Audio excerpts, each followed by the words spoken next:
34 for sure. 34.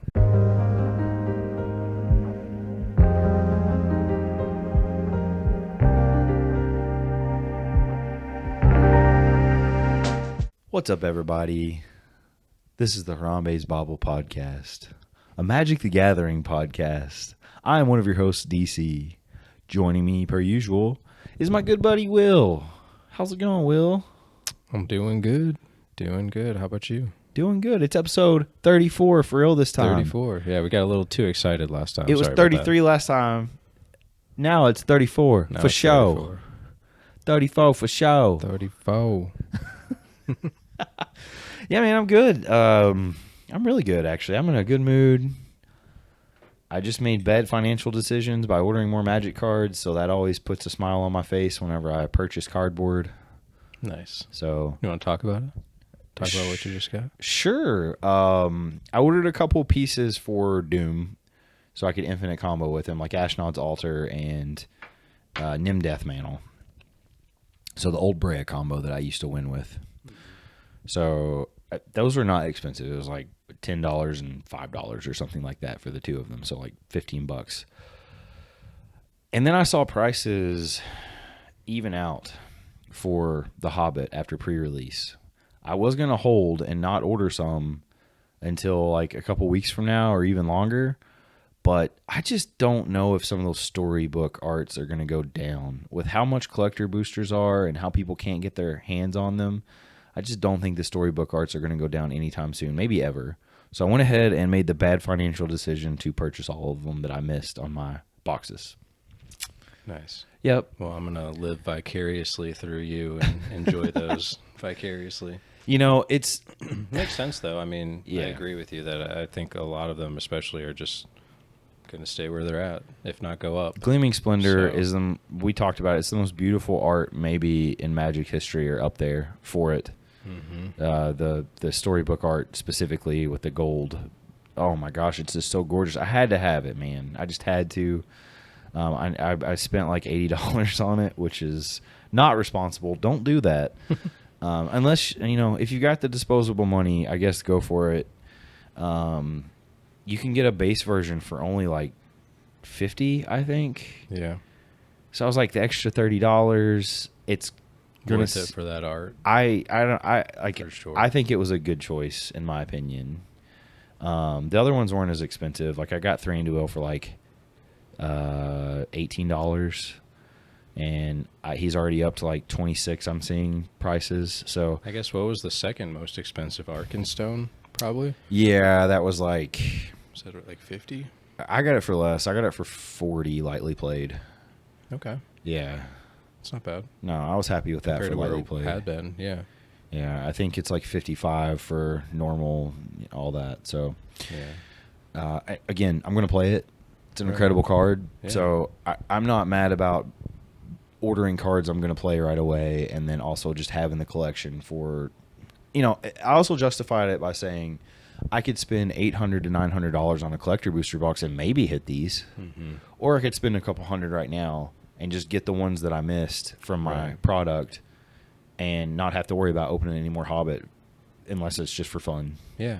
So, Well, it's like the lesson that we learned with Avatar, right? Of like Yeah. the Jumpstart booster box to try to get Toph and then realizing probably just should have bought Toph. probably and- should have bought it. Yeah, I mean, that's usually the better decision. And then that way, like you said, if you do open sealed product, there's not pressure. Yep. You can just sit back and enjoy it. And if it doesn't go well, you've already got what you want. Exactly. So, Just for fun. Yeah. Yeah.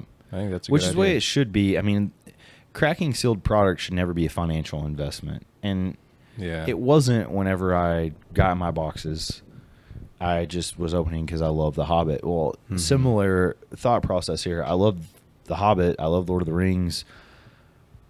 I thought, you know, we've only seen Lord of the Rings products go up over time. Right. Especially sealed. Yeah, and it's going to be in standard for a long time. I just Mhm. don't see the prices dropping anytime soon. I think they've evened out to where they're going to even out for the most part. Yeah. Some stuff will rise, some stuff will fall, as is the market. But overall, I think I made a pretty good choice financially, to be honest with you. Makes sense. Yeah. Yeah. I mean, this is kind of, we didn't have this on our agenda, but it kind of ties in a little bit about, there's some controversy kind of sweeping the socials of the Magic content creators God. world of like Muscles and Magic. More and drama, then, baby. That's what we need. Yeah. And I can't remember. I think it's like Joe the Magic Gatherer or Joe the Gatherer. I don't know. They had an episode together where they were talking about, people complaining about collector booster prices, and I don't think maybe they phrased it as well as they could have, because they kind of made a lot of people feel alienated. Of basically the gist of what they were saying was, I'm just paraphrasing, but it was, the idea was that they think there should be, and this was mostly the Muscles and Magic guy, that collector boosters should be for collectors, and that he would want them to be more expensive with better arts, but have cheaper play boosters for people who want to play. And I think like one of the things that was missed in that discussion was that most people who play Magic, they got into it partly because they love the art. And so you can't just like tempt people with like really awesome art of a card that they would already love to play and then be like, well, you're poor, don't buy it. Like, right. People are going to want to spend money on it. It's a shame that we're seeing, the collector booster prices, the prices that they are. I mean, I get it in the sense of people are trying to chase the One Ring, they're trying to chase Orcish Bowmasters, trying to chase Gleaming Splendor, all the storybook cards, The Mox Amber, but like, it's just a shame that it's not more affordable, I guess, for everybody to be able to get the versions of the cards that they want. Like, I understand maybe some people want fancier ones for collectability, but also a lot of people that play collect. Mm-hmm. So, like, if you can have feed two birds with one scone and get the collectible version and, but also play with it. But of course, people would love to do that. So, I don't know. Was that a Redwall reference there, bud? One scone? No, I heard it a few years ago of, instead of like kill two birds with one stone, feed two birds with one scone. Never heard that one before, but I love it. I like it. It's more positive. For sure. Yeah. Feed two birds with one scone. Yeah. I'm going to get on that phrase going forward. I don't use scone in any other instance of my day-to-day vocabulary. Well, the reason I ask is because Redwall, if you were ever a Redwall reader, like Brian Jacques loved to talk about scones in his book, like all the animals eating scones. Mm-hmm. So that's why. I thought that was, I thought that was a reference to that. No, I'm not that clever. But. No, but yeah, it was framed really weird, and then he kind of doubled down on it, and then tried to like explain it in further detail in another video, and people were just like, "No, dude, you said what you said. Like, if you meant it the other way, you would have said it, you know, up front." And I don't know. He's definitely got a lot of disposable income. That guy does, right? Because his decks are all like thousands of dollars. Like all of his commander decks are insane. Yeah. Yeah. Well, and that's part of it too, is like if you're an ambassador or you have brand deals and you're getting sent this product, you can't really identify with somebody who doesn't have that, right, and is spending their day-to-day paycheck money on that when you're getting it sent for free. You can't, I don't know, it kind of looks bad to on people that don't have the same opportunities that you have. It does, and he is an ambassador. Muscles and Magic is. Yeah. And there's a lot of people. It's been a larger discourse in the community about the ambassador program since that has occurred. Like specifically with the Hobbit set, it seems like there's been a lot of animosity towards the ambassador program because they're like, wow, I can't get my hands on this, and if I do, I'm not getting it for free. Why is that fair? How do I become an ambassador? And some of the bigger content creators that aren't ambassadors are like, I actually turned down the ambassador program, and here's why. Mm-hmm. And they were giving pretty good reasons. Like the one guy, I can't think of his name, like something playing Magic, the Asian dude. You know what the guy I'm talking about? Is it casual play? Keeping it casual Magic. Yeah. He was awesome talking about. Account. Yeah, he's a great dude, great content creator. Yeah. He was talking like I had an opportunity to, and I actually turned them down because I didn't want it to feel like I was giving, biased opinions, and I wanted to do Magic my way and not the way they told me to do it. Right. And I was like, that makes total sense. Yeah, because that is kind of the interesting thing about it, right? Is that, you get sent, or at least the ambassadors, I should say, they get sent way more product than what you see on socials. They're just posting the good stuff. Yep. And they're posting it in coordination with like Hasbro, WotC, like censoring their material and making sure that it's what they want to showcase their brand. So it's very artificial. So I think a lot of people, I mean, one, they saw Golden Smaugs get pulled before pre-release weekend, and they're like, well, that's great, awesome, cool. Yeah. And then also just seeing all of these insane hits from collector boosters, which made prices on that skyrocket. And then when people started actually opening them, I mean, you got really fortunate with yours. Super lucky. But a lot of people haven't, to where it's like you're not getting even, a fifth of the value of what you put in back. Yeah, and it just makes everything so toxic because I legitimately pulled that Mox Amber. You can see the video when I do it. And so you can see on that one that it was already pre-opened. And people were like, oh, he packaged it back up real quick to open Just it for the content. Yeah, I saw that. And I'm like, no, man, like if you go back and look and listen to the past videos, I literally said going forward, I'm going to have to pre-open these because I don't want to waste everyone's time trying to struggle to open. They were glued like crazy. Yeah. In the first video I posted, it was like 30 seconds of me trying to open it. Yeah. Like legitimately 30 seconds. Yeah. But that does just show like the animosity that's going on right now. Yeah. Just like tensions are high. And there's all these rumors that like there have been for years that content creators or ambassadors get sent seeded product where they get the big hits. So it, gets people to open them. But I think it's more along the lines of what you said. They get sent way more product than you even realize. Yeah. And they only post the good stuff. Right. Which is why you see guys like Robert Redbeard and what's his name? Ben Bateman. They don't like post video openings very often. They do pictures. Right. And like, here's the hits that I got out of these packs. Right. Who knows how many they open to get there, Yeah. But if you're just, your average Joe or Jane that doesn't know that, yeah, you're just sitting there watching it like, man, they're getting all the good stuff. And it's like, no, they probably just got like 5 collector booster boxes. And you know what's funny too is Prof, Tularian Community College. He is not an ambassador, and it's because he has a lot of strong opinions. But him and Mark Rosewater are friends. Like they're not. I don't know how deep their friendship goes, but like they're at least like acquaintances, cordial, like with cordial. each other. Yeah, like they have each other on their stuff a lot, and they talk about it, talk about Magic, and Prof's always very critical when he feels like there needs to be criticism.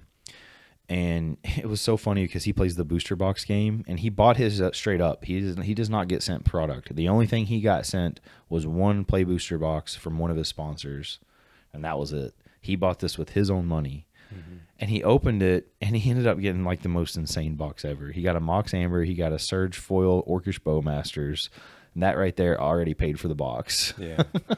And then he got some other stuff. He got 2 Smaugs, like the border version of Smaug. And yeah, he ended up making it was like $1,200 out of an $800 box on value, and that's just the like big hits too. He only counts like the $5 plus. Right. So, and it's like, of course, the guy talking against like, everyone buy singles, don't buy sealed product, and he pulls the best box imaginable. Everyone was talking about that in the comments. I just thought it was funny. Yeah. But yeah, the irony. Right, for sure. But yeah, so I don't know, that was just interesting seeing that discussion play out over the last few weeks with the muscles and Magic and how everybody was reacting to it. Because I mean, I think ideally like people would love to have cool arts that are affordable. Yeah, like a lot of people that play Magic love art, and like so it's hard for people that love art to like sit there and be like, well, I guess I'll take my peasant base version when I see this really awesome, gleaming splendor that looks so cool.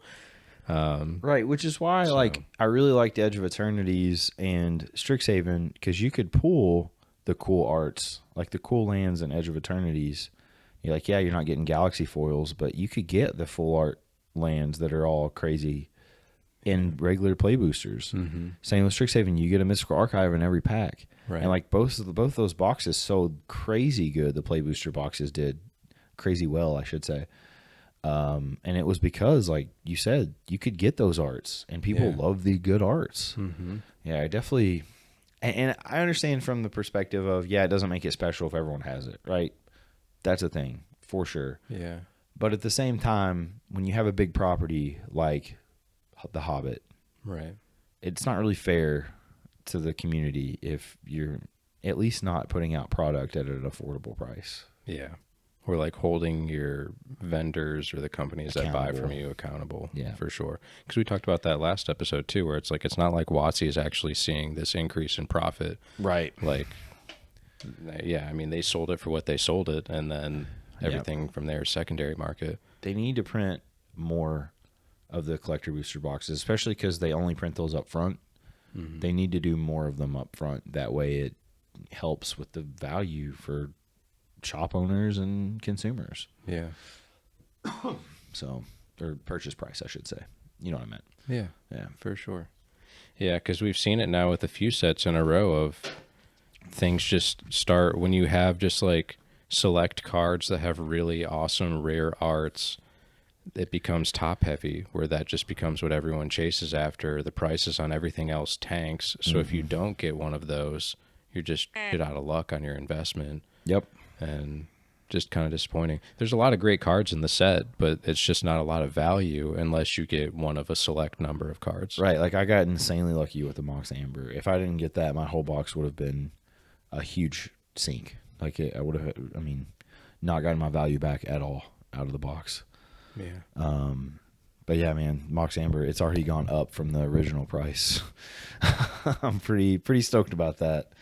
When was the last time that was printed? Do you remember? Oh God, I think. Well, let me just go check real quick. I want to say it was in Modern Horizons 3. The Brothers War. Oh, okay. Brothers War and Dominaria. Gotcha. Oh, this is the legendary creature one. Okay. Yeah. Gotcha. Yep. But yeah, I mean, when I initially pulled it, it was worth like $270 or something like that, and it's already up to $295.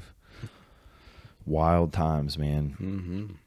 Mm-hmm. Speaking of wild times and animosity in the community, so I got the Miku Secret Lair. I hit. Oh yeah. I was one of the first, apparently, in the freaking world to get one, because everyone commenting on the video of me opening was like, I haven't got mine yet. It doesn't even say shipped. I will tell you guys, mine didn't say shipped either. Like the Secret Lair stuff, like it's bad with tracking. Mine just randomly showed up. I didn't get any notification. It was just like, oh, it's here. And I was like, what's here? I got an email like from the, the shipper that it had arrived. And I was like, what? Because you just had ordered it, right? Like not this Monday, but was it the Monday before? Or Monday was it before. 2 Mondays. So it would have been, it would have been, not this past Monday, but the Monday before. Monday yeah. Before that? Yeah. Like That was fast. before the last pod. That was Exactly. very fast. That's what I'm saying. Because even the Stardew, I mean, we waited like 3 weeks for that. I know. I mean, it got there. I mean, it shipped. It must have shipped like Immediately. a day after Yeah. the order was. They must have just had some initially printed and were like the first however many I guess. send it out. I got super lucky. And people were like, oh, he probably lives on the West Coast. They get all their stuff early and stuff like, oh, yeah, WotC probably sent him this. And I'm like, nope, I'm just a regular guy, and I got really lucky. Yeah. Our 400 follower account, and we're getting sent product like. I know. It's just crazy. Like, Yeah. it's just, the community is getting bigger and bigger, and it's got a bigger online presence. And that's really good, but it's also really bad. You start to see the poison seep in. You had the Goblin Ground stuff that happened. You've got this now Muscles and Magic thing that's happening. You've got all this rumors about seeded product and all these content creators and the ambassador program and like how everyone feels cheated, and it's just like, man, we just can't have nice things. Like Magic's Right. better than it's ever been, Right. and we have the most toxic community imaginable. There's definitely a lot of toxic elements in the community. And I play For sure. Overwatch. And Overwatch is less toxic than the Magic community right now, which is just, I never thought I'd see the day. But you know, the thing that's kind of crazy too, and I mean, part of it is probably just because I don't go to like LGSs or anything like that, and maybe I should start, but it's like I don't, like everyone that I know that plays Magic is not like that. Right. So it's just very odd to me that there's like these people that just kind of exist in this virtual ecosystem that just like... Yeah, and I think it is like keyboard warriors in every, sports. It's real bad. I mean, it's just bad everywhere. Politics, keyboard warriors are a bad thing, and they spread a lot of hate for no reason, just to get clicks or whatever. Right. But I digress. The Miku deck did arrive. Yeah. It's out there. I opened it. You can see it in all of its glory. It's some of the best Secret Lair art ever, in my opinion. It's absolutely stunning, the treatments on the lands, on the commander itself, on the other Miku cards that they did. Just the Cultivate is maybe my single favorite art ever printed in Magic's history. Yeah.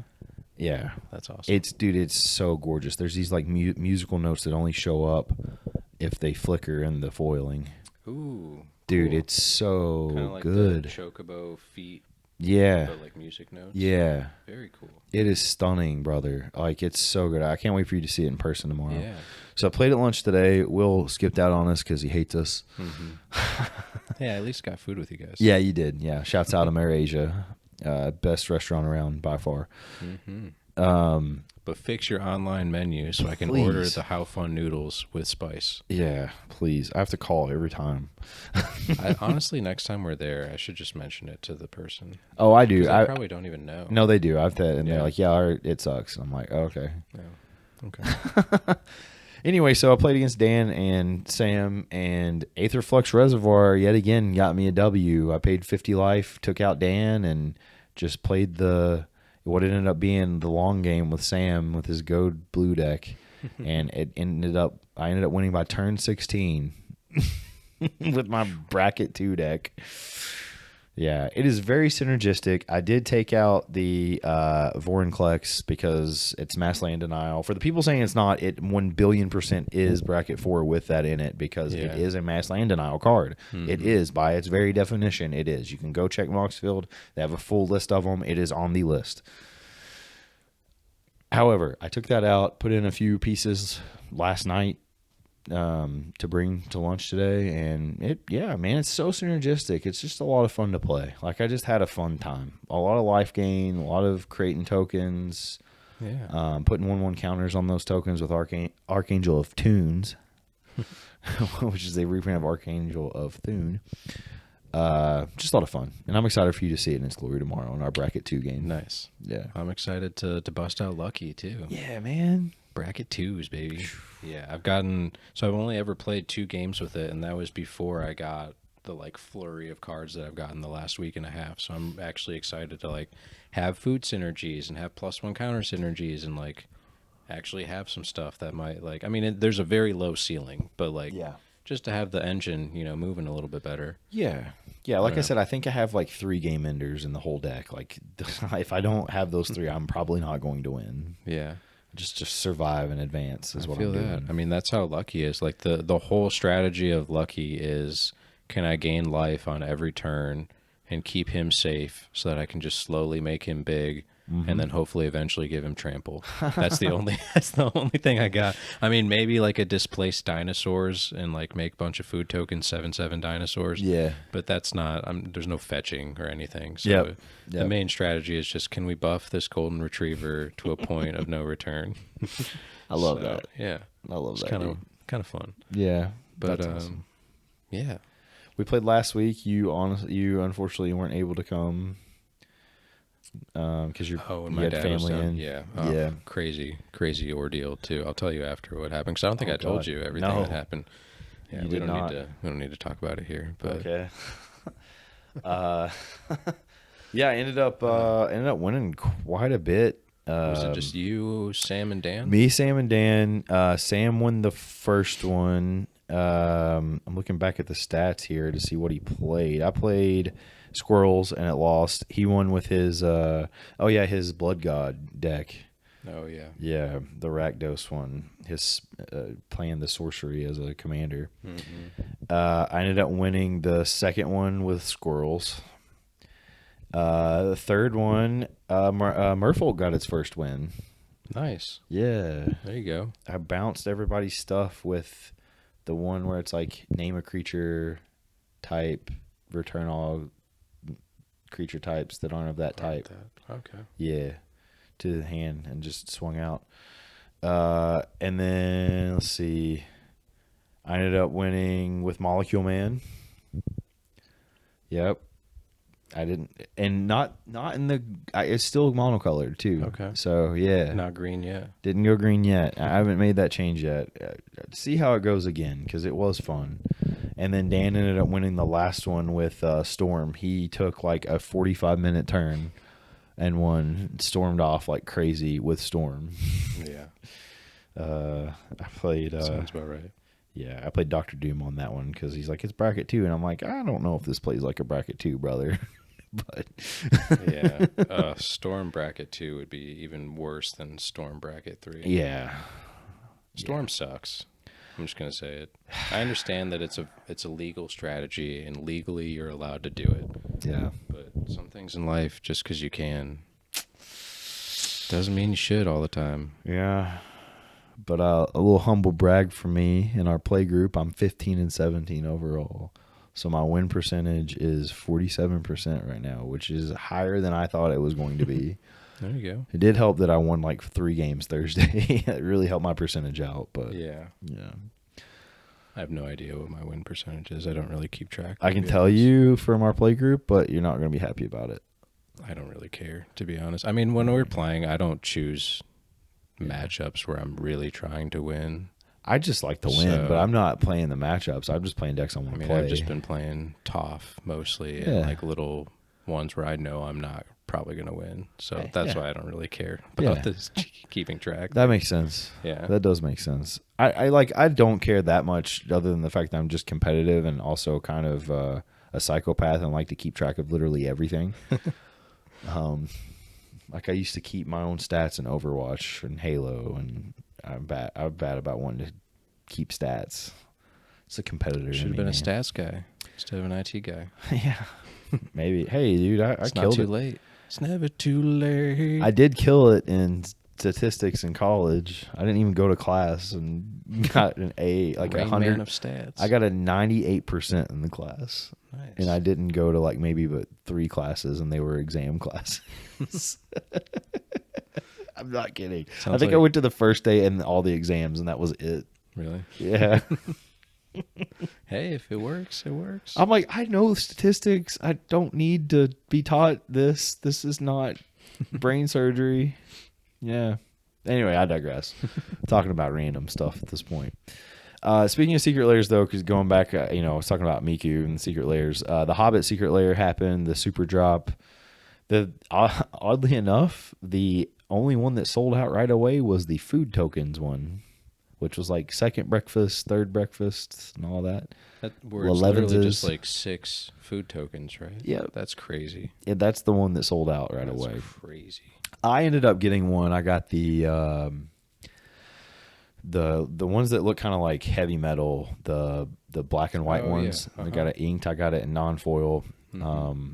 I thought the value wasn't terrible, and I just like the art a lot, to be honest with you. So that's why I went with that. That's the one with the like Mirkwood bats that looks like a album cover. Kind of Mirkwood bats, Defile, Deadly Dispute, I believe. Like all very playable cards. Are they all black cards? All black. All black. Yeah. Ooh, Read the Bones. Read the Bones, yeah. Nice. Yeah, I've never seen like a cool art for Read the Bones. So I was like, dude, I'm in there like chin hair on this one. I thought it was really fun. So probably not worth the money that I paid, but again, it's like I'm doing this because I love The Hobbit. I'm doing this because I'm going to play all these cards, and like these arts are super unique. Yeah. That's what Secret Lair's supposed to be about. Right. I agree with that, of like support the ones that you want to. Like if you were doing this for every secret layer, I'd probably have an intervention with you. Yeah. But like, yeah, I mean this is our time to shine with The Hobbit right now. Man, so, you're telling me. Yeah. Telling me, and especially because like I'm not doing this Star Trek stuff. Yeah. Like this is my Until Merfolk, Right. I'm good for a little while. Yeah. Yeah. And we would be remiss if we didn't mention that the Stardew Valley secret layer came in since the last pod too. Dude, That was pretty exciting. Yes, I Very already exciting. slotted those in everywhere that I could fit them. Same. I really want to make a group hug deck with the, welcoming welcome. committee. Yeah. I was thinking about that too. Yeah. It just sounds kind of fun. It does, man. Yeah. You know, you got to try to find ways to exploit it, but if Miss Bumbleflower has taught us anything, there's easy ways to do that. Yeah. Yeah. For sure. And in those colors, too, I feel like those are all really good colors for a group hug. Mm-hmm. Like, everything but black, right? Yeah. Yeah. Because black's kind of mean. I feel like you can do kind of group share stuff with the other 4 colors. Yeah. And it was kind of cool because I didn't really realize this until recently. I was looking at some of the other Stardew secret layers. Yeah. And it's kind of like if you bought all of them, a lot of the cards in the different ones like would fit really well in the welcoming committee, like in that group hug Yeah. style, which I thought was kind of cool. Yep. But yeah, if I ever do a group hug, it'll probably be that. Yep. But that was so cool. Just getting that, and the arts were amazing. Yep. Krobus, so excited about that. Yeah, I've been playing a lot of Stardew Valley ever since. Nice. Yeah. I love that. Mm-hmm. Yeah. I mean, honestly, the only card that I'm not really crazy about was the Rites of Flourishing, just because it's Yeah. a pretty bad card. It is, But but again, if you're doing If a you're doing group group hug, hug, yeah, that makes it's a lot not of too sense bad. to do. Yeah. the art is great. But Yep. Wedding Ring 2, more of a group hug type Yeah. card. Yeah, I'm not crazy about that. Yeah. But the Mermaid's Pendant, it was kind of a cool, Yeah. like you were saying, like balancing the collector with the playability Yep. aspect. So I thought it was such good flavor, man. Like the art's the Swords of Plowshares, oh, dude. That alone was worth it. Too perfect. Yeah. Too perfect. so good.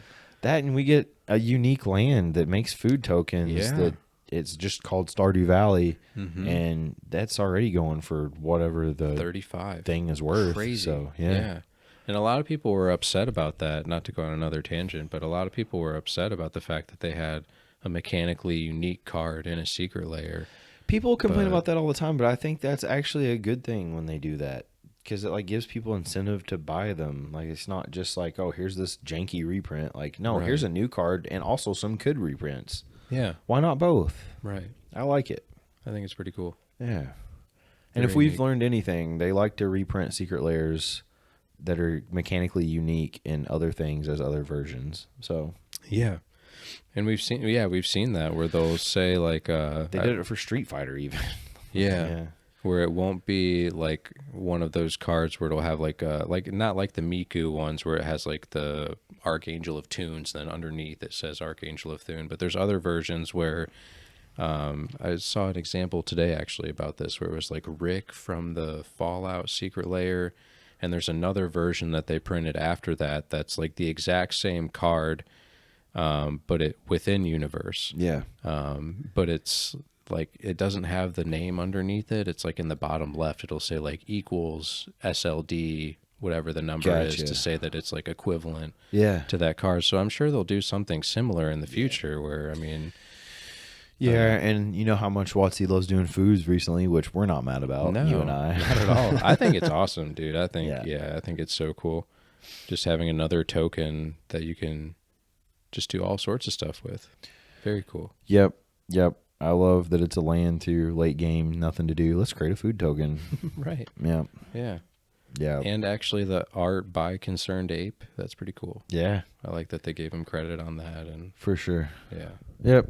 all around great experience with that. We definitely got our money's worth on that one. Oh, for sure. I mean, like I said, the Stardew Valley land alone is worth the whole thing we bought. So, Right. yeah. Not too shabby. All right. We haven't done this game in a minute. You ready? Oh yeah, we're doing the For Harambe's This or That. Let's do it. Number 2. All right. So, I don't know what to expect. I'm nervous. it's Will's turn. All right. Now, this one's a fun one. So, we're just going to do guilds. We're going to do the color pairings, just the 2 color pairings. Okay. Yep. Let me get it pulled up here so you know the color combinations as well. Because I'm going to say it, and then it's going to be a twofer. I'm going to say what it is, the guild name, and I want you to tell me if you know the actual name of, or the actual color combinations in those guilds. Okay. I'll turn off that then. All right. Yeah. Here we Okay. go. Let's do it. All right. Is it? Blue, red. All right. Is it or Boros? Ooh, red, white. Mm-hmm. I would go. I'd go. Is it? Okay. I'd go. Is it? All right. Not is it how you play though. I do my own. Is it? I don't do storm. Storm. All right. Is it or Orzhov? Is it? Orzhov. White, black. Hate it. Is it or Rakdos? Ooh, black, red. I would probably. Ooh, I'd go. Is it? Rakdos is kind of mean. Okay. Yeah. Is it or Demir? Blue and black. How to make everyone miserable. I'd go. Is it? Okay. Is it or Golgari? Green, black. I'd go green, black. I'd go Golgari. Okay. Golgari or Simic? Golgari. Yeah, green, blue. Fuck. Golgari or Selesnya? Green, white. Gotta go Selesnya. Oh, nice.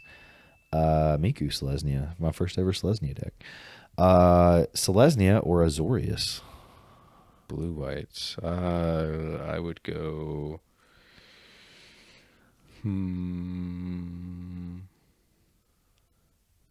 The first one. Selesnya? Yeah. Okay. Selesnya. Selesnya or Gruul? Gruul. All day. Red, green. I all gave day. that as the last All because day. I figured that you were you were in that And party. twice on Sunday. Yeah. Yeah. Yeah, Gruul's fun. I don't have a Gruul deck yet either, but I kind of want to make that Wolverine deck. You should. Yeah. Gruul is really fun. Very limited in a lot of like control ways, so you might not like that, but Yeah, but if you're just trying once to go you hard in the let paint, go, yeah, that doesn't really matter, right? right. Either I'm gonna win or I'm not going to remove your I'm not stuff. gonna win. I'm going to make you remove my stuff. yeah, exactly. Yeah. Good stuff, man. Nice. Is it lasted a while on that one? That surprised me for you. Just your VV love, huh? Yeah. Yeah. I saw a lot of stuff floating around recently of people talking about VV Voltron, and I feel like I started a trend without really starting a trend because I've been doing that VV Voltron for You a have while. been And from the rip, brother. it's fun, man. Is it there's ways to play Is it without being a douche. Most people just unfortunately play Is it in a very douchey way. It's just hard not to be honest. Yeah. It really calls to that. Well, it's kind of like Orzhov, right? Like there's so many mean things you can do in those color combinations. Extort and yeah. Like making people sack and you're gaining life and they're losing life, but then you gain life and then they lose life and it's just craziness. Too many combos and that So color there's set. temptation all around, I guess. But For sure, man. it was fun though. Nice. Yeah, nice. So we probably should have segued from our prior thing because we're talking about how big the community's been getting. Mm-hmm. And what sparked this in me today was shouts out to our coworker Alyssa. She walks with us to get lunch. She ate lunch with us today while we were playing Magic. Mm-hmm. And she's like, tertiarily interested. Yeah. That was hard to say. In Magic. Like she likes kind of like the idea of like the arts and stuff. And like she's got a son that, might get into it one day, and her husband's kind of nerdy, so Yeah. We've talked about it a little bit because she's asked me questions like when we walk back down after getting lunch together. She'll just ask me little things every now and then. She's asked me some stuff too, yeah. Yeah.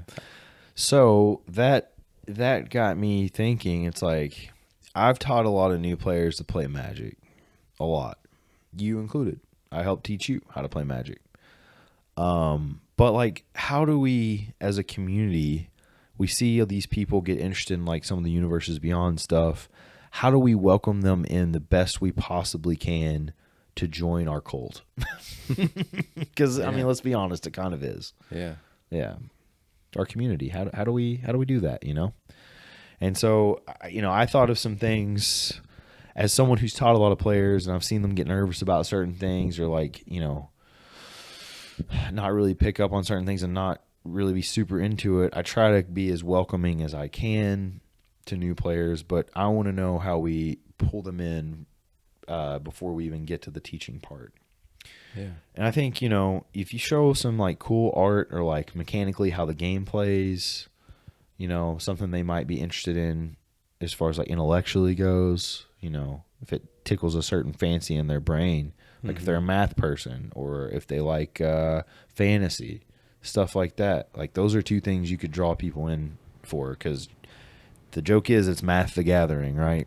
Right. It's high fantasy in card form. A lot of people get really immersed in it when they play, like, because again, this game started between D&D sessions. Right.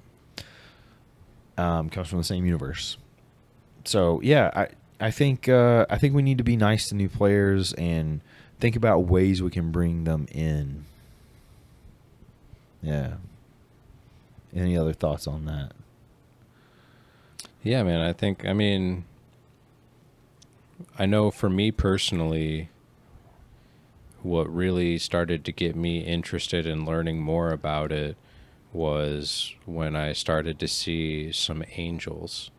And I was like, oh, those are kind of cool. And I just started to see like different artworks of angels, and I was like, man, that's kind of cool. I kind of want to have a deck that has angels. And so I think like helping people find, maybe Typal is like a great way to start, where like, do you like dinosaurs? Do you like dragons? Do you like zombies? Do you like like there's a lot of merfolk, like there's a lot of like very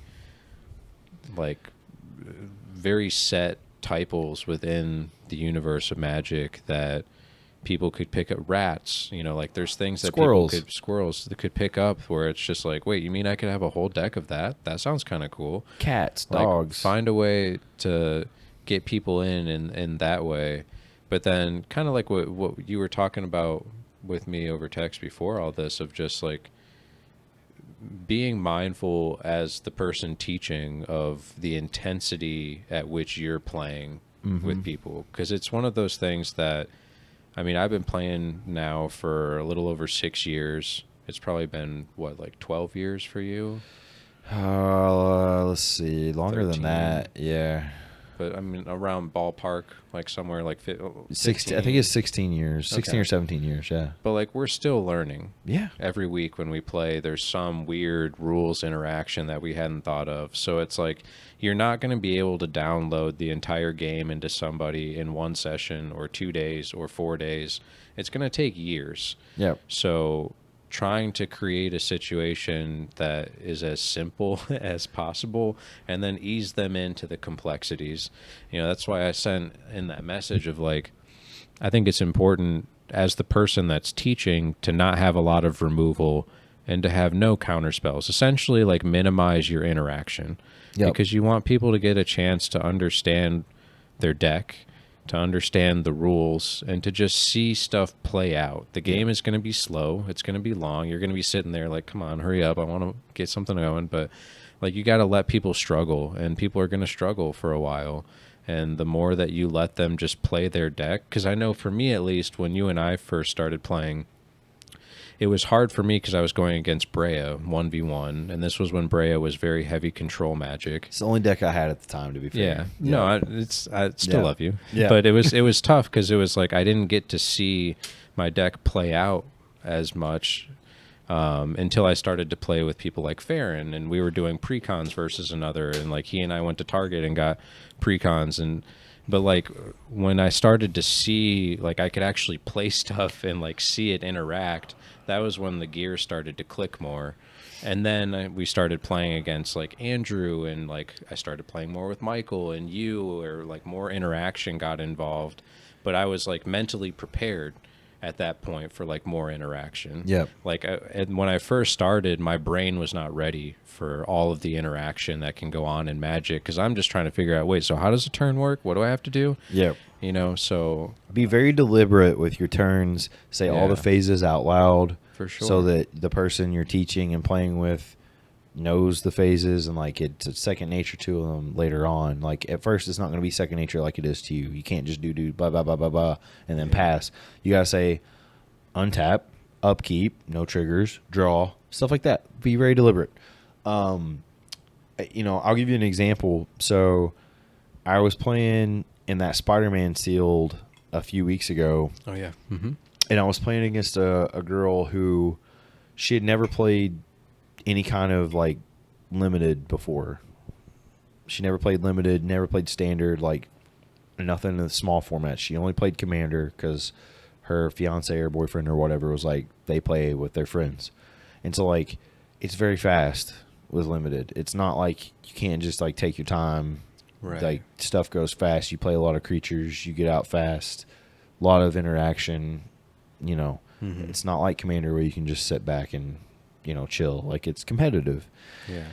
And, she was making mistakes, but I was letting her, make the mistakes and being like, well, once she realized it was a mistake, I was like, you can take it back. That's fine. Like, I'm not going to be a hard ass against you because you made this brutal mistake that's going to lose you the game off the rip. Like, that's not fun for anybody. Yeah. Like, she played it an instant because she thought it was a creature because it had, like, a full art silk on it, and it looked like it was a creature. And I was like, actually, that's an instant. Like, you don't have any creatures on the board. That wouldn't make any sense to do. You can take it back. I'm not going to get mad at that. Yeah. Stuff like that. Like, be mindful of, like, there's a lot of new players out there. They're not as in tune as a lot of us are in this community. Like, they don't know the ins and outs of limited. They don't know the ins and outs. Like, most of these people are coming from commander. They don't know, like, if they're coming to LGSs to play sealed and stuff, they don't really know what that's about. Help them. Like, if they ask you questions at the table, like when you're passing cards to them, be okay with that. Don't be a jack and say, well, actually, you need to call a judge or whatever. Like, be cool, man. Just be helpful for people. Be nice. I think that's a good point of, like, calling out maybe even certain triggers. Like, if they miss a trigger, you can point that out, because like that's going to happen too. And when people are playing, is they're not going to be able to connect the dots. So help them connect the dots. Yeah, even if it's going to hurt you as the trigger. Like, your perspective shouldn't be, I'm trying to win. No. And also teach you how to play. Yeah. It should be, I want you to have a good experience so that you want to play more. Right. So there's more time to win in the future. But let them figure it out. Please, if you're going against a new player, like, think about winning at the very, very bottom of your list, and think about giving good experiences to those new players first and foremost. We got to be better as a community. I'll even, like, when I was playing with my cousins and starting to teach them, like, there'd be moments where I would point out how they could beat me because they just couldn't see it. Right. But I could see it. Oh, I do that all the time. Yep. That's great, because then you kind of, like, it's like a vicarious learning experience where they get to, like, see through your eyes, here's how an expert might navigate this, and then they'll lock that away in their memory for the next time that they have something like that. And sometimes you might not be able to see a solution like that unless someone helps you see it. And it can be rewarding for you later on if they remember that interaction and they make that interaction happen, and you're like, wow, I taught you that. Yeah. Like, you know what I mean? Like, that's a really cool. good feeling. Yeah. For sure.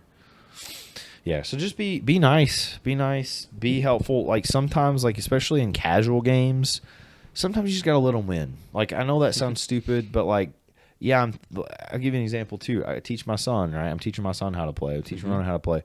Yeah. I could beat him every time because he's 8. But I'm not gonna. Like, I let him win and I let the games play out longer so he sees other interactions. Or I might do a specific thing that's kind of goofy to show him that, like, hey, this goofy thing can happen, but it won't necessarily do anything good for me. It might actually be in my detriment. But just to show him that this is possible if you make this mistake. Yeah. You know what I mean? Stuff like that. Remember that. Yeah. Remember how you used to be when you first started playing. Right. Yeah. Because I got my butt waxed a million times because the people I started playing with were hyper competitive, and they're like, let's go to the LGS, and if you suck, you suck. We're not helping you.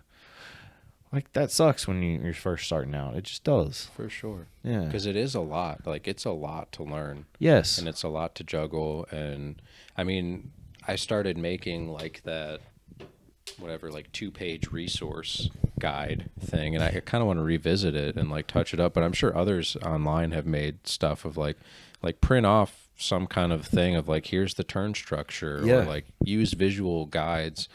Because a lot of it's just hard to explain, It right? is. And, like, you see those glazed eyes look as you're trying to, like, explain this very complex thing, and they're like, dude, I just don't even know what a land is. Like, what is happening right now? What am I doing? Yeah. So, And some people give bad advice too. Like they may think something's a thing when it's not actually a thing. Like if you're not sure, please go look it up. There's tons of resources out there now. If you're not good on the guide, I promise you on Reddit there's been that question asked before. Yeah. Go look. People will tell you what's the correct interaction and what's not. And that's, I think, even more important too, to show new players, because like we were saying before, like you and I are still learning new stuff all the time. Yeah. So it's good for new players to see, like, okay, if I run into something that I don't understand, I'm not just going to listen to this person because they sound confident. I'm going to have the tools to know how to Google and figure this out myself and do some research. And if they're right, awesome. Yeah. But they might be wrong. Right. So let me, I don't know. I think it's just good to show that like there's no one who plays this game. Even Richard Garfield is not an expert in everything. There's no one who is just comprehensively knows everything about this game in every facet at all times. It's just not possible. No, it's not. It's too much information. It is. So I mean, Trample still confuses me sometimes, and I've been playing this game for 17 or 18 years. There's a lot of like very niche interactions that and I mean, it could be something like where you could play for years against people and you don't see it, but then you come against that one deck where all of a sudden there's something you've never seen before and you learn something new. And it re-sparks you all over again. Yeah, for sure. So helping new players, I think, learn how to, like you said, look up on Reddit, look up on Mana Box, the rulings, and, look up in... I mean, I even love looking in the rule book. That's probably a little too intense for people right away, but at least letting people know that it exists so that if they do want to look, they, it's not just Will making up bullshit. There's actually a document that you can go check. Yep. No, yeah, for sure. I mean, like we've said before, it's part of the reason we started this podcast is to talk about those interactions that we randomly have, and that's part of the fun of it too. Yeah, I agree. Man, we've rambled a lot. Let's get to the next iteration of Harambe's Hot Hits. It's your turn to start this time, brother. All right. Remind us who your commander is and what last week was. I am talking about my Avatar Aang deck. And last week I talked about Appa the Vigilant. So a great game ender whether you're doing like an Avatar Aang allies or just other allies in general. Great game ender, giving +1/+1 flying and vigilance. I think I'm going to go through each of the bending techniques for my next 4. I love that. So I'm going to start off with water bending, because I feel like water bending kind of gets a bad rep. And understandably so. Most water bending spells that they printed are absolute dog shit. But there are some that are really good. Yeah. And the one that I want to talk about tonight is Water Tribe Rallier. This is an uncommon. It's 2 mana, 1 and a white, 2/2, has no keywords, but it does have Waterbend 5. And you can look at the top 4 cards of your library. You may reveal a creature card with power 3 or less from among them and put it into your hand. Put the rest on the bottom of your library in a random order. The more, last couple of years, I feel like, especially as I've just started to expand the types of color schemes that I play in, like being able to filter through the top of your deck can be really, really useful. Yeah. And something like this, like Waterbending 5, like, yeah, that's a hefty cost on turn 2. But if you're playing this on, turn 5, turn 6, something like that, it's a lot more manageable. And just being able to search through, what was the top 4? 5, I think. Top 4, and then you reveal a creature with power 3 or less, which in the case of allies is most of them are going to be 3 or less, conveniently enough. So just a great uncommon. I mean, it's also an ally, so it gets all of the ally synergies that might trigger off of that. But yeah, I mean, being able to filter through your library, and you might not even have to spend any mana on it, because you can tap creatures or artifacts. So there's a lot of artifacts in the Avatar set that might have activated abilities, but it doesn't involve tapping them. And I think that was specifically for stuff like this with waterbending, where you can kind of have them for dual purposes. So yeah, Water Tribe Rallier is an insane card, and it's only 25 cents. 25 cents for the foil. Yeah. 20 cents non-foil. Love So, it. Yeah, that's it. I'm sticking with it. Nice, man. Yeah, like you said, I think being able to look through the top of your library, I mean, especially if you're doing top 4, I mean, it's better than a lot of things, which is usually just like 1 or 2. I feel like it's just super useful, just being able to filter out the stuff you don't need at the time. Yeah, and in bracket 2 also, where you're not playing like super high value card draw mechanics, like it's just nice. Yep, for sure. Stock Up showed us how important it is to look at the top of your library. For sure. Yeah. All right, so that's a good pick, man. I like that you're doing all the different bending. That's a good idea. So my bracket 2, Spiders Men's is what I like to call it. Cosmic Spider-Man is my commander. Last week I did Spider-Man Miles Morales, so I went with the spider. Well, what if I told you you could make copies of all your spiders, because, you know, this is a spider tribal deck. And what if I told you that they could be non-legendary as well, so you don't have to sacrifice them? So this card is pretty bonkers. It's Imposter Syndrome. It is 6 mana, but this deck in 5 colors ramps really well. I run all the good ramp spells because you can in 5 colors. So getting this out before turn 4 is not hard, to be honest with you. The double blue kind of sketchy sometimes, but it's 4 generic, 2 blue. It's an enchantment. Whenever a non-token creature you control deals combat damage to a player, create a token that's a copy of it, except it isn't legendary. Oof. So, you know, pair this with, I don't know, Miles Morales Spider-Man. Get an ETB trigger off the rip. You get another attack trigger the next turn. Oh, you can do it all over again. Especially because, you know, all your stuff is getting trample and first strike from Cosmic Spider-Man. You're probably going to be doing a lot of combat damage with a lot of your non-token creatures, which is a lot of spiders. Get a lot of ETBs from all that, and yeah, it's a fun card to play with. If you can get this thing out on the field, again, not a lot of enchantment hate out there. Right. It gets out of hand pretty quick. You kind of just start snowballing and ramping over people. Well, and like you mentioned last week too, the one thing that Cosmic doesn't give that it really would be nice if it did was vigilance. Yep. So in this, it doesn't matter. You like deal your damage. Yeah, those creatures are tapped, but now there's you get a copy of them. You get copies that are untapped, and you got some defenders. Yep, for sure. Pretty cool. Yep, it's not that expensive. I remember when this card first came out, it was kind of pricey. I remember it being all the way up to like $40. It is $7.34 for the base version. Not bad. Not bad for a mythic. No. Yeah. So yeah, very cool. It's a fun card, and I like fun cards, especially in bracket 2. You're not really probably going to play that in higher brackets, but in 2, it's a lot of fun. Yeah. Yeah. And I mean, the probability of you getting it to trigger with Cosmic Spider-Man on the field is pretty high. Very high. Very high. Like I said, trample, first strike. And flying. I mean, that alone is going to be tricky for a lot of bracket 2s. Yeah. So, yep. Very cool. Yeah, and I just thought it was so funny how well it pairs with my first card I mentioned too, the Miles Morales Spider-Man. Yeah. Yep. Perfect. Yep. Perfect. All right. One more thing before we go, even though it's been a long pod. You want to talk about Market Watch, or did you think we already touched on that enough? Oh, we can do it real quick. Yeah. Yeah. So, get my fancy notes here. I wish I had a pair of bifocals I could just put on just for this one segment. Yeah, so I just wrote down a couple prices on 3 cards that we mentioned. 3 of the cards, I should say, that we mentioned last week, so we don't have to go through everything. One of them you recently invested in, and then 2 of them I invested in. So Gleaming Splendor, I mean, this has been the apple of our eye ever since we saw it first released. So yep. Right now we got the base. I'm just doing non-foil only, so non-foil base at 48.14. This was as of, I don't know, 3 hours ago.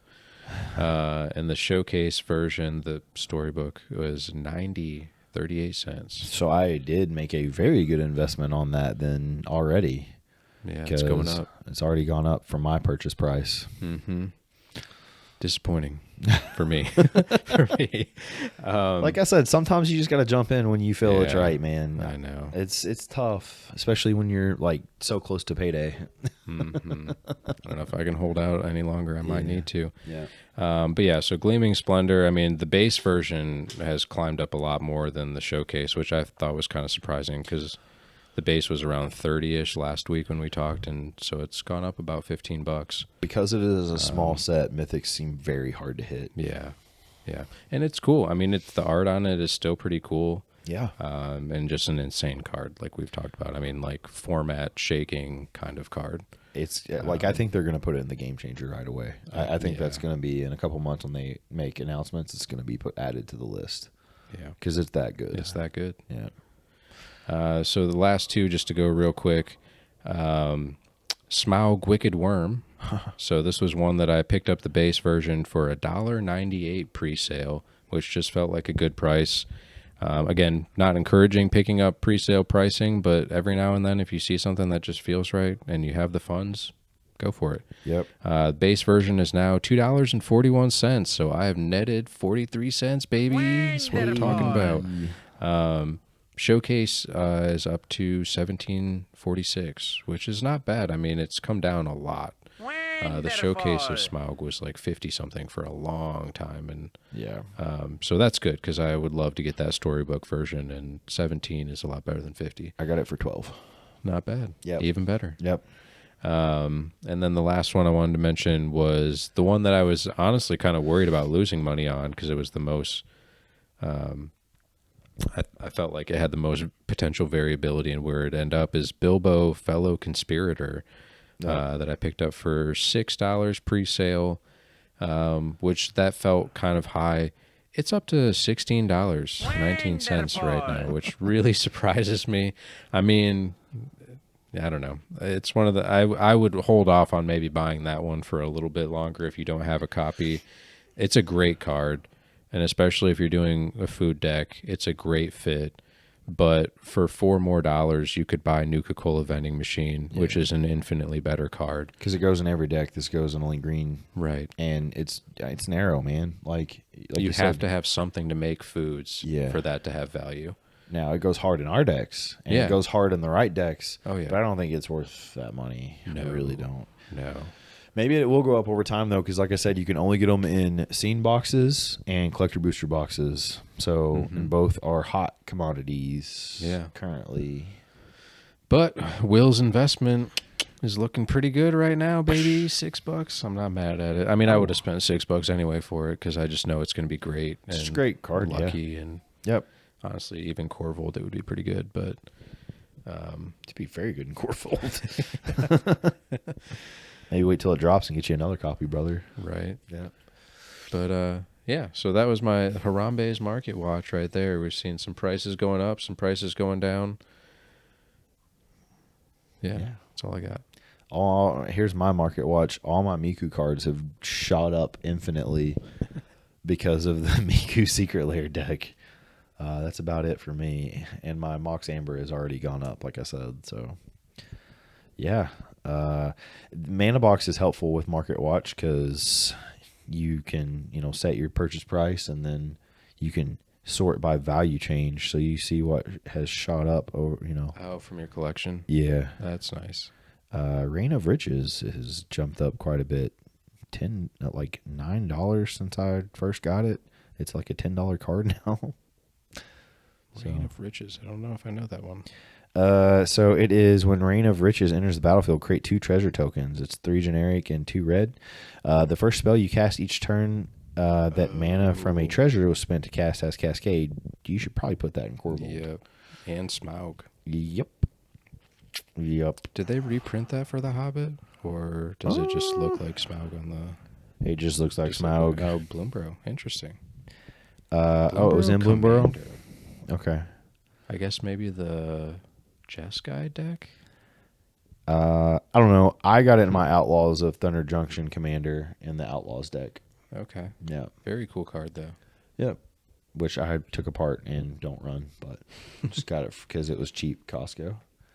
Which, by the way, Another slight market watch thing. You know how Costco had the Turtles bundle where it was all the tins plus like 2 packs or whatever? Mm-hmm. It's down to $40 right now, That's nuts. which makes it like $3 a pack or something crazy. That's crazy because I remember going to where was I? I was at Meyer, and they wanted 34 for 1 tin. Yeah. That's nuts that you can spend just a little bit more for all. Because Yeah. there's is there 3 different tins or 4? Well, there's 4 different turtles, so you get 4 4, different okay. tins. Yeah. But one of them has Shredder on it, right? Or no? Does it? The orange one? Or no? No, I think it's just the turtles. Okay. Yeah. The orange one's Michelangelo. Okay. Then Yeah. I'm just... So yeah. Damn, what a great deal. Yeah, like most stores don't have it in store for some reason. Just do that online order. Yeah, so it's $50 right now, and you get online order. It's $50. You get all 5 tins. No, one of them does have Shredder. You're right. It's Donnie, Ralph, Raph, how you were saying it, Leo, Mikey. Yeah, there's 4 turtles, and then you get the 5th one, which is Shredder, plus a promo turtle there. All of that for $40? For $50, $49.97. Yeah. That's insane. Yep, it's pretty silly. Dang. I think it might go down even more though, because people really have not been happy with turtles. It's been kind of bad. Yeah. Yeah.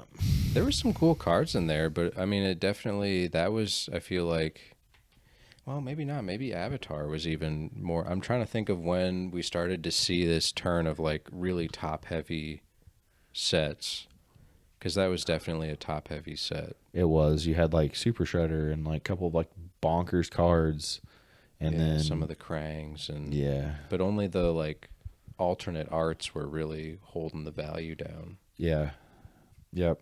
You can also get the Commander decks, the Marvel Superheroes Commander decks for $67.99.